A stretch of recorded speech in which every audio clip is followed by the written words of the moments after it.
Payment fail हुआ है, अब पैसा कैसे मिलेगा। दोस्तों, प्रधानमंत्री किसान सम्मान निधि योजना की तरफ से जो लास्ट इंस्टॉलमेंट है 5 अक्टूबर 2024 की डेट पर रिलीज किया था। ये जो इंस्टॉलमेंट है बहुत सारे किसानों का खाता पर ऑलरेडी रिसिप्ट हो चुका है, लेकिन बहुत सारे खाता पर रिसिप्ट नहीं हुआ है। और रिसिप्ट ना होने का वजह किसी का पेमेंट पेंडिंग एट बैंक आ रहा था और किसी का ट्रांजेक्शन फेल हुआ है।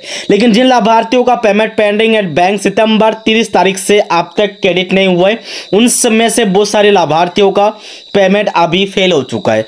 तो दोस्तों, इसी वीडियो में हम ये जानेंगे कि जिन लाभार्थियों का पेमेंट पेंडिंग एट बैंक आ रहा था, अभी ट्रांजैक्शन फेल हो चुका है, उन सभी लाभार्थियों को पैसा कब तक मिलेगा और पैसा पाने के लिए क्या करना होगा।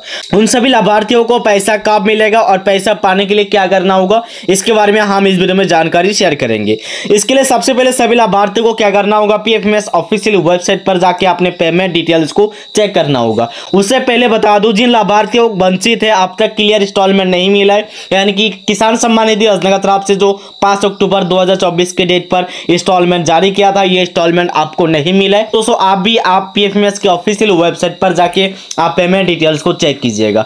पेमेंट डिटेल्स को चेक करने का पीछे ये रीजन है कि आपका तो पेमेंट फेल हुआ है, लेकिन पेमेंट फेल क्यों हुआ है। अगर आपका एनपीसीआई की वजह से फेल हुआ है तो आपको पैसा मिलेगा, अगर आपका अदर रीजन है तो आपको पैसा नहीं मिलेगा, क्योंकि रीजन वाइज आपको पैसा मिलेगा, सभी किसानों को नहीं मिलेगा। इनमें से किन किसानों को मिलेगा, सभी जानकारी जानने के लिए वीडियो का लास्ट तक बने रहिएगा। और वीडियो को लास्ट में आप लोग कमेंट डाल दीजिएगा कि जो भी जानकारी दिया है अगर आपका भी उसमें से है तो आपको पैसा मिलेगा कि नहीं, आप कमेंट में बता दीजिएगा। सबसे पहले सभी लाभार्थी को अपने ही इंटरनेट ब्राउजर में pfms.nic.in चार्ज करना होगा। देखिए, pfms.nic.in ये चार्ज करने के बाद pfms का ऑफिशियल वेबसाइट आपके सामने ओपन हो जाएगा। वेबसाइट पर आने के बाद ये 3 लाइन पर क्लिक करना होगा। उसके बाद लेफ्ट साइड में देखिएगा पेमेंट इशरास, इसी पर सिंपली आपको क्लिक करना है।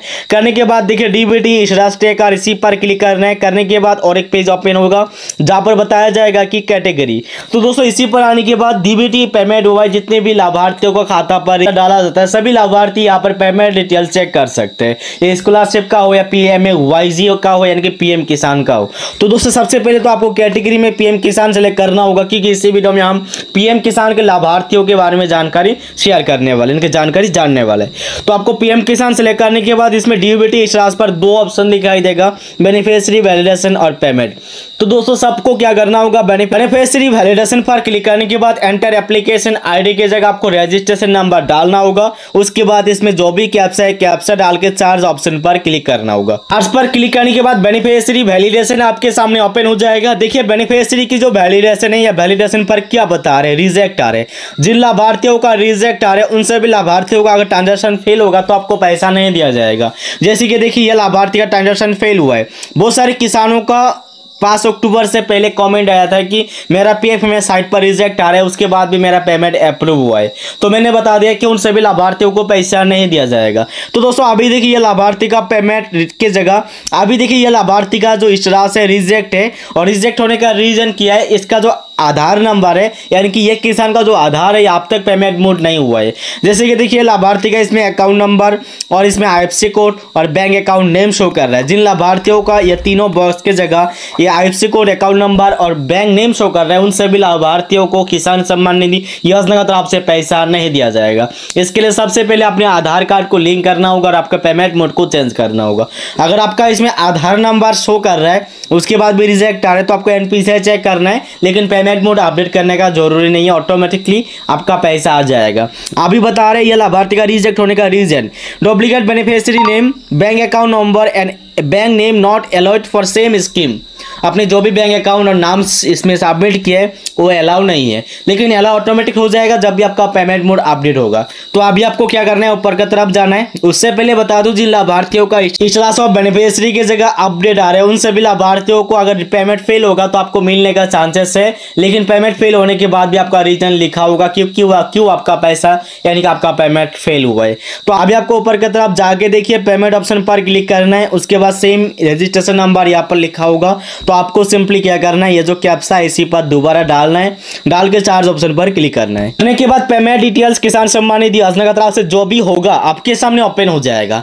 जैसे कि देखिए ये लाभार्थी का पेमेंट डिटेल्स की बात किया जाए तो पहले 13 नंबर का इंस्टॉलमेंट पेमेंट अप्रूव हुआ था। इंस्टॉलमेंट के हिसाब से 2000 है। उसके बाद देखिए क्या बता रहे, रिक्वेस्ट डेट 27 सितंबर 2024 की डेट बता रहे।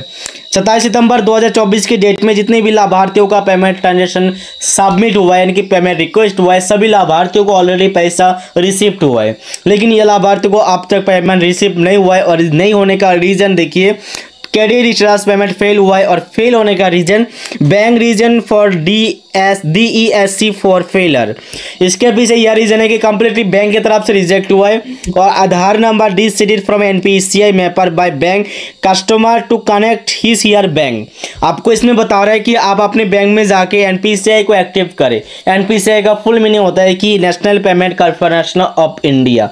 तो दोस्तों अगर आपका NPCI के वजह से रिजेक्ट हुआ है और बेनिफिशियरी और वैलिडेशन की जगह रिजेक्ट नहीं है, अपडेटेड बता रहे, तो दोस्तों आपका NPCI को चेक करना है, तो आपको पैसा आ जाएगा। लेकिन यह लाभार्थी का पहली वाली जो मैंने स्टेटस बताया था कि बेनिफिशियरी और वैलिडेशन की जगह रिजेक्ट, अगर आपका वहां पर रिजेक्ट होगा तो यहाँ पर पेमेंट रिजेक्ट होने के बाद भी आपको पैसा नहीं मिलेगा। पहले वहां पर अपडेट करना है, उसके बाद ही पैसा मिलेगा।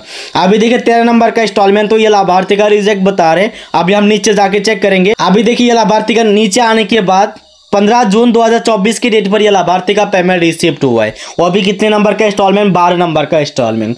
लेकिन पेमेंट मोड अपडेट था, उसकी वजह से यह लाभार्थी का पेमेंट रिसीव्ड हुआ है। लेकिन अपडेट होने के बाद भी दोबारा डीएक्टिव हो चुका है, जिसकी वजह से पेमेंट मोड यानी कि बैंक नेम अलाउ नहीं कर रहे।